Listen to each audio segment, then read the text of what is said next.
ಕಾವ್ಯ ದಸರಾ ಕಾರ್ಯಕ್ರಮದ ವಿಶೇಷ ಅತಿಥಿ ಲೋಕೇಶ್ ಕಲ್ಕುಣಿ.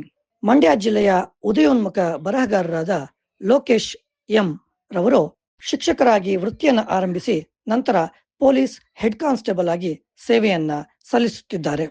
ಕಾವೇರಿ ಇವರ ಚೊಚ್ಚಲ ಕವನ ಸಂಕಲನವಾಗಿದೆ. ಅಲ್ಲದೆ ಇವರು ಕೋವಿಡ್ ಜಾಗೃತಿ ಗೀತೆ, ಹೆಲ್ಮೆಟ್ ಜಾಗೃತಿ ಗೀತೆ ಸೇರಿದಂತೆ ಹಲವು ಜಾಗೃತಿ ಗೀತೆಗಳನ್ನು ರಚಿಸಿ ಯೂಟ್ಯೂಬ್ ಚಾನೆಲ್ನಲ್ಲಿ ಬಿಡುಗಡೆ ಮಾಡಿದ್ದಾರೆ.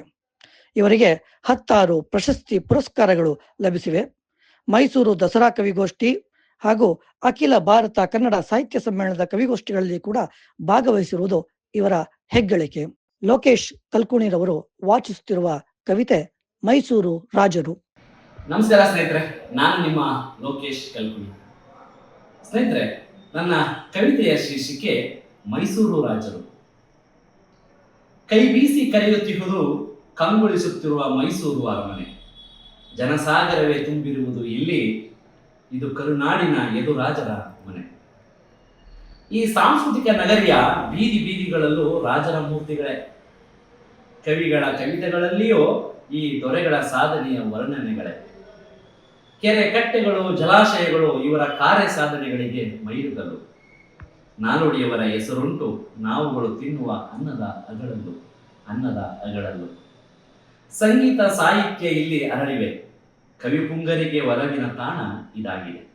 ಕಲೆ, ಜ್ಞಾನ, ಕೌಶಲಗಳು ಇಲ್ಲಿ ತುಂಬಿವೆ. ಜಟ್ಟಿಗಳ ಪರಾಕ್ರಮದ ಶಕ್ತಿ ತಾಣ ಇದಾಗಿದೆ. ಕಾಲುವೆ, ನೀರಾವರಿಗಳು ಇವರ ಗರಿಮೆ. ಬಡವರ ದುಡಿಯುವವರ ಬಾಳಿಗ ಇವರುಗಳೇ ಪ್ರತಿಮೆ. ನಾಡಿನ ಉದ್ದದ ಅಗಲಕ್ಕೂ ಇವರ ಸೇವೆ ಅನನ್ಯ. ಇವರನ್ನು ದಿನನಿತ್ಯ ನೆನೆಯುವುದೇ ನಮ್ಮ ಮಹಾ ಪುಣ್ಯ. ನಾಡಿನ ದೇಶದ ಗಡಿ ದಾಟಿತು ಇವರ ಹಿರಿಮೆ. ಕಂಡವರು ಕಾಣದವರು ಕೊಂಡಾಡಿದವರು ಇವರ ಮಹಿಮೆ. ಐತಿಹಾಸಿಕ ಧಾರ್ಮಿಕಕ್ಕೆ ಪವಿತ್ರ ನೆಲೆ ಇದು.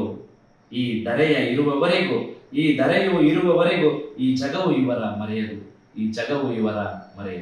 ನಮಸ್ಕಾರ.